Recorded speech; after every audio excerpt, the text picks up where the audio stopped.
Hello, I'm Cameo George, executive producer of American Experience, PBS's flagship and longest running history series. Thank you for joining us. Tonight, we are pleased to present our film, Clearing the Air: The War on Smog, which recently premiered on PBS stations nationwide. Before we begin, I'd like to thank our series corporate sponsors, Liberty Mutual Insurance and Carlisle Companies. I'd also like to acknowledge the Alfred P. Sloan Foundation, GBH Climate and Environment Fund, the Robert David Lyon Gardner Foundation, the American Experience Trust, the Corporation for Public Broadcasting, and of course, viewers like you. This is meant to be an interactive conversation, so I invite you to write questions for our panelists in the Q&A chat box. We'll answer as many as possible during the discussion. And now, let's turn to the film. In 1943, dark, smoky clouds enveloped Los Angeles, causing residents to complain of burning eyes, nausea, and difficulty breathing. The source of what became known as smog was a mystery.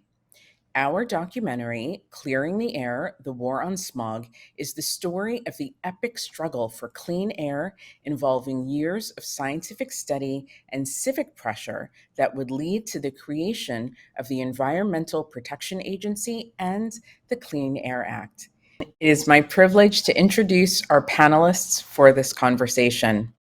Peter Yost is the writer, producer, and director of Clearing the Air: The War on Smog. He is a multiple Emmy-nominated documentary filmmaker and the founder of Brooklyn-based Pangloss Films. He most recently produced the much-lauded film Nazi-Town, USA, with Edna Alburquerque for American Experience, and has also directed films in conjunction with PBS, Nova, National Geographic, and the New York Times. Edna Alburquerque is the producer of Clearing the Air: The War on Smog. She has worked on award-winning documentary films for over 15 years, including over a decade with Pangloss Films. Among numerous other films, she's worked on projects for Nova and National Geographic. Chip Jacobs is a Southern California-based journalist and co-author of Smogtown: The Lung-Burning History of Pollution in Los Angeles. In addition to his 7 books, Jacobs' reporting and opinion pieces have been published in and aired on the Los Angeles Times, Los Angeles Daily News, the New York Times, CNN, LA Weekly, the Los Angeles Business Journal, and other outlets. Now, let's begin.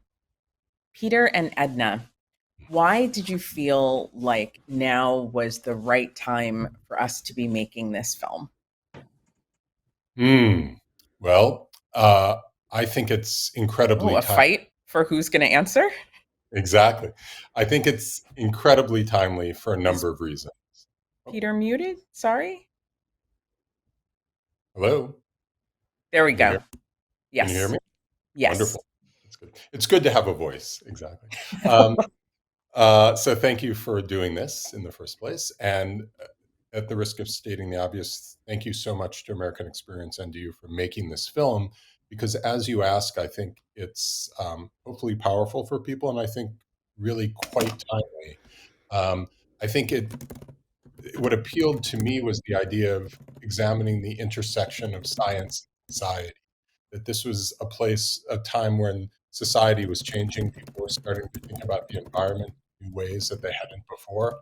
And the science was coming out at the same time, and there was an intersection that was very powerful. And I'm hearing a typing. Is that somebody typing? Yeah? Okay. Somebody? I know, but we can hear you loud and clear even over the typing. No worries. It's hard to think over it, but apologies.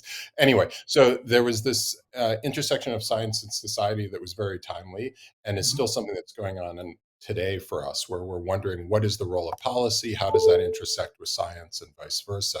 And that's still obviously a very contested space.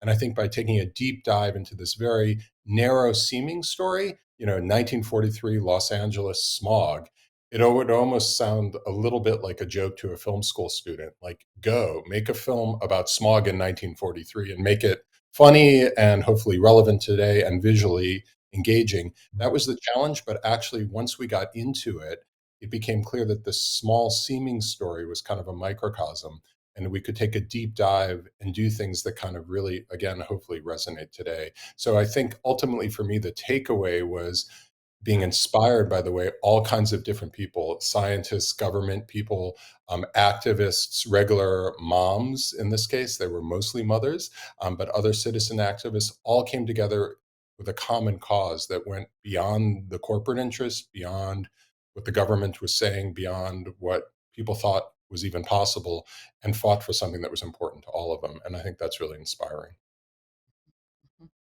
I'd love to, as we go through the conversation, unpack some of those things, because I think that you pointed out a lot of the things that I find most interesting about the film, the people powered movements here, the clash between government and industry. There's a lot in there, and so I hope in this discussion that we'll be able to get to all of that. I'd love to bring Chip Jacobs in. Chip, as a Southern California native, as well as someone who's reported on LA pollution over many years, do you think that people who live in other parts of the country understand the problem that smog created at that time for LA residents? Like Peter's saying, Um, it's like a very niche sort of thing, but it actually was a massive, massive yes, disruption for people. So, can you talk about that a little bit? absolutely. You know, for years, you would be hard pressed to find a newspaper that did not have a smog story in it in the greater metropolitan Southern California area. Millions of people. You know, it got so bad that we normalized it and used to have smog forecasts that you read first thing in the morning. Not me, I was a little kid back then. I know Peter was around. I'm kidding. But um, for others that especially didn't live here, it faded into sort of generational memory. Like I think my dad mentioned going to Disneyland in the 60s and it was super smoggy that day, but they didn't live here. And you know, as time has passed, you know, maybe more than a generation since our last really bad smog era, it became almost like this quaint environmental side story, and it does great disservice to those who sacrificed, innovated, and died in this. So yeah, I think they they misunderstood the gravity of what we faced, and they totally um, uh, lack knowledge about what the car companies did. You know, for probably 15 years, they were pulling the wool over the eyes of millions of people, and they you know, had promised they came out to LA in the mid 50s in very serious dark suits, serious men walking down a plane into a murky situation. We're going to do something about smog and we're going to work together in a joint committee. Well, it turned out they did nothing and actually had spent less on smog research for their cars, engineering cleaner running cars, than they had subsidizing some car related TV show. Um, Most people don't know that. You know, the American public might have some vague recollection of smog because they've seen it in Hollywood movies. Who Killed Roger Rabbit? The Nice Guys, more recently. Those both gave a very lighthearted, um, somewhat sarcastic interpretation of history. It really didn't explain how bad it was to live here. I grew up in it as a child of LA smog. And I remember when it would come like a fog rolling in from the south towards the mountains, and all of a sudden it's like a chemical whiteout. And all my friends are doubling over, reaching for the primetine mist. You know, whether you had asthma or not, you raced home because it was, you know, smog was not like a light drizzle. You did not ignore it. So, yeah, I don't think most Americans remember it because we solved the problem, and LA is just one city in a big country. Mhm. And Edna, at what point in the research and pre-production and preparation for this film did it did it dawn on you what an extreme problem it was, having not grown up in it, as Chip discussed? Like, what was the click moment for you? It's interesting because it's sort of smog was this sort of, as Chip mentioned, this pop culture moment. They'd mention it on late night talk shows, or we saw them joking about it on the Beverly Hillbillies, or it was this sort of lighthearted um, punchline. And when you really start to dig in, you see the really real, I guess, health effects that people were suffering. They would keep children indoors for recess, and they would, um, people had to move away from LA because they couldn't breathe. And I think, the story of the scientists who were trying to figure out what this was, um, and we're more kind of digging into the details of it. In those accounts, you really see how bad it is. And I think the thing, one of the facts that jumped out to us was the idea of car crashes, and actually how low the visibility was. And at some point, you see these photos and you couple that with the fact that visibility was something like 2 city blocks, and you realize, wow, this thing was really thick, really gross. People were, literally burning eyes and lungs, and in this. And so, yeah, it's even interesting as you comb through the archival footage, how visible it is in some of this footage, which we had jokingly in the beginning said, well, how are we going to show air on film? But it turns out it shows up pretty clearly, But it's 3D. almost obscuring everything else. So I love that. I love that. You're reminding me that one of the other things that we talked about in the very beginning, and you do mention it at the beginning of the film, is that initially people thought, is this chemical warfare? Like, it's so bad. Like, are we being attacked by the Japanese, the Germans? Can you talk about, Peter or Edna or Chip, any of you, just about the information vacuum before the scientists really got to work, and how prevalent that was? Yeah, I think there was virtually no idea what it was, as actually Chip, among others, describe in the film. When it first started rolling in serious ways, they did. They thought that it could be the Japanese. It was World War II. Was it a chemical attack? What was this? And it really was a many year, really many decade long process to, as we tell in the film, to understand and ultimately deconstruct the air itself to figure out scientifically what was going on. And then you have the public policy question of what do you do about it now that you know what it is. And as we say, there are a lot of vested interests that didn't want to tackle it and wanted to just deny it or push it to the side or minimize it.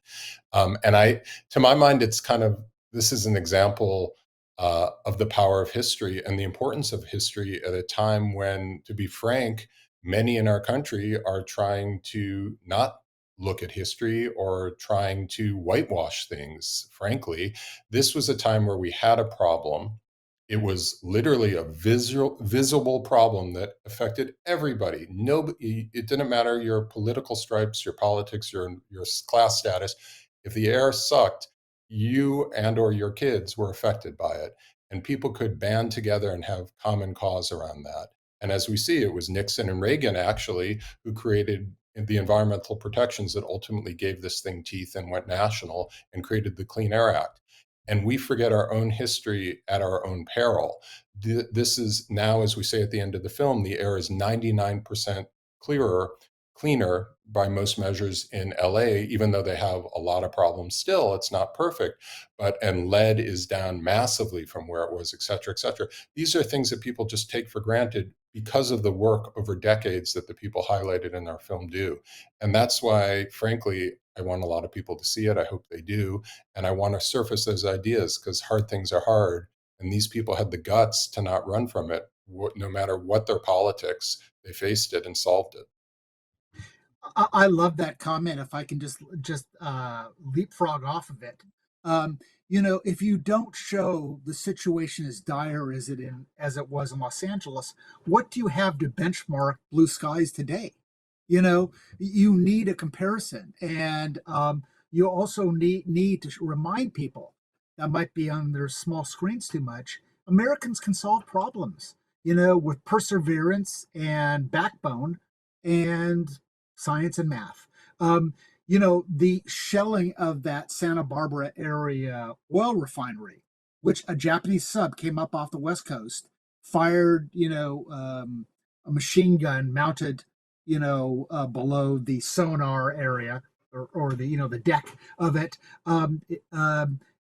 It had enormous consequences for America and the history of California because 4 days later, or shortly after, President Roosevelt said Japanese Americans had to be interred in camps.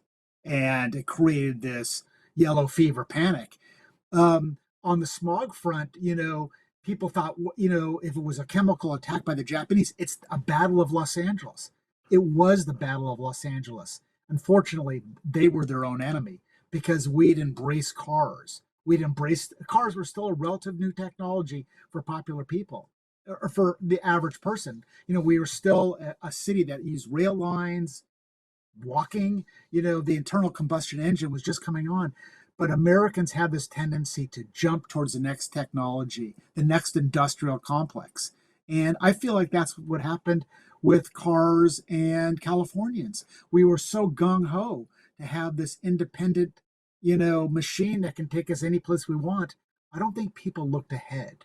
And it was quite the Osoburros when we did realize, oh my God, we're killing ourselves. So it was the Battle of Los Angeles, not the way we conceived it.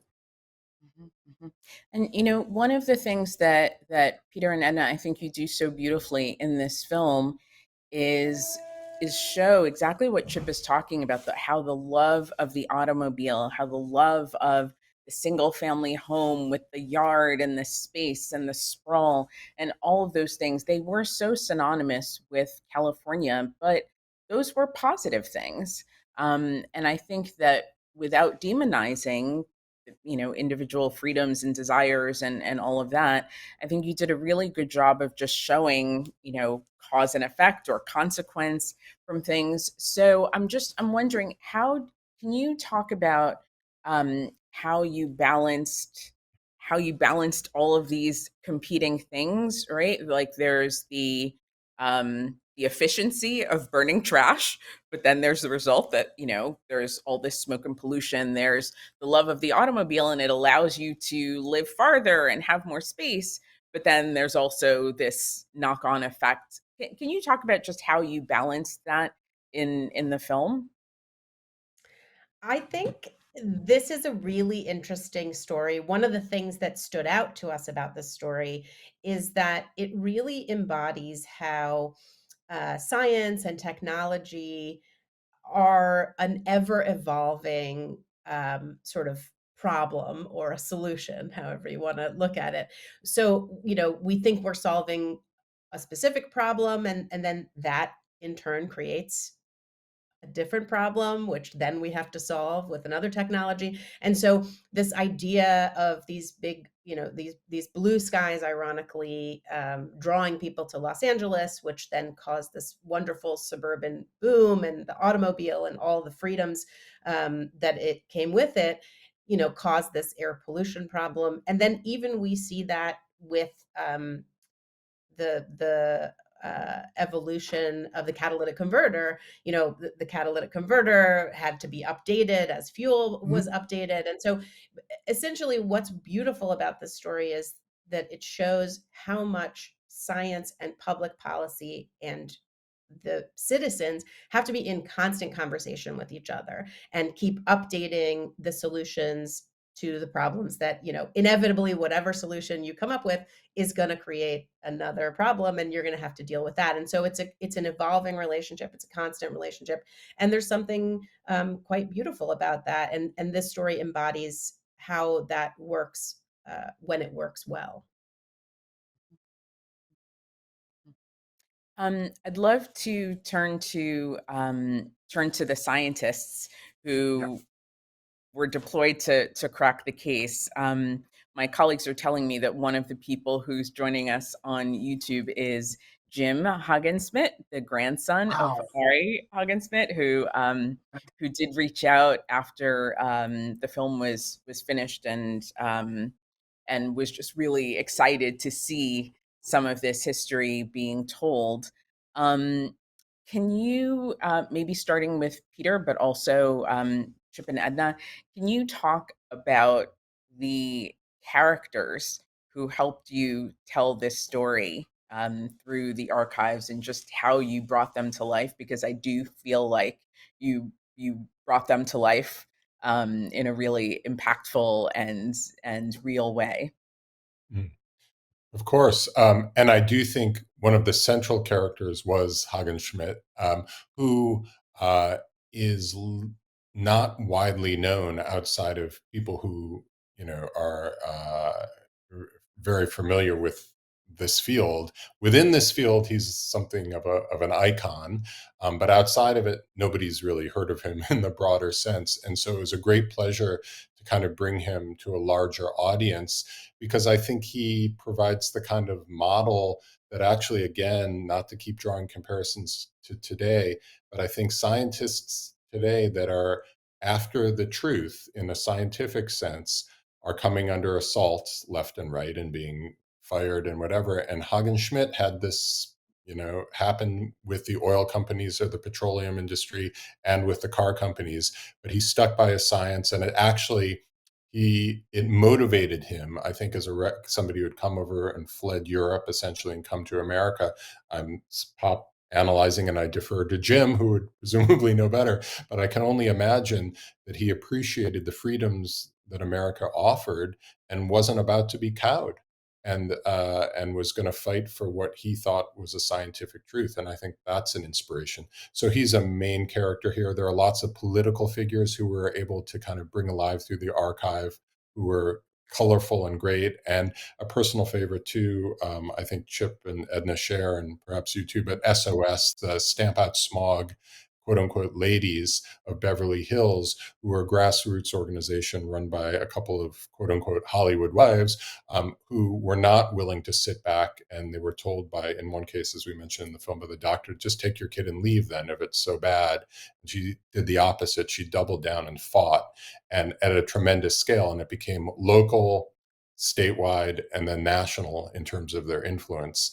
And I think that's inspiring as well. So there are a lot of characters, small and large. And finally, I just love the Nixon Reagan connection. Whatever one's politics, whatever one thinks of Reagan, Nixon, whatever, these guys passed some of the most important and enduring environmental legislation ever. And that was, as we show in the film, in large part, the hard work of all the other people we're highlighting, but also a mass movement around Earth Day and a generalized belief that, again, cross party lines, that this is important. It's not just about money. It's not just about wearing a tie dye and being a hippie. This is like a value that all Americans can and should share, of clean air, clean water. And even because they didn't on the surface seem to believe it, Reagan and Nixon pushed that along and subscribed to it. So I think they're characters, surprising characters, if you will, high and low, left and right. I want to chime in. I agree with everything you said, Peter, but I want to chime in on Hogensmith as a person, because he was a very promising scientist in Holland before he and his wife emigrated to the United States. He actually first landed at Harvard, then he came to Caltech. His first wife died of a lung disease. Specifically what that was, I don't know. But Hogensmith eventually came to Caltech. Was a pretty modest guy. He had helped invent some insecticide in Europe, and sort of demurred some of the credit for it. He was not a guy that just craved the limelight. And he was interested in, as a biochemist, in what gave pineapples their zesty flavor. He was interested in fruit flies. Why do they have red eyes? Basic questions of nature. And he was a very popular teacher. he was not somebody just dying to get involved in smog research. At first, he was sort of indifferent to it. And he and Dr. Beckman, another Caltech professor, were bemused and a little disturbed at the lack of science to try to crack the problem. And there was at one point thinking it's a sulfur problem, and that's why women's hosiery ran. Um, Eventually, I think Dr. Hoggin-Smith's curiosity got the better of him, and he said, "I'm going to use the scientific process to solve it."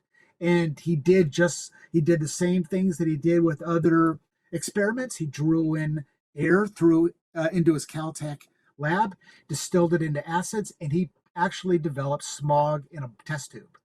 And um, it was a earth-shaking revelation. One, to me, that should have won him the Nobel Prize. On a campus where there's a lot of Nobel Prize winners, from Richard Feynman to Linus Pauling. And I don't think he appreciated, though, as a foreigner, that he had indicted the most patriotic, popular industry in the United States, the car industry. He just did the scientific work and the gumshoeing, and it went to the tailpipe, not the smokestack. Thank you for that.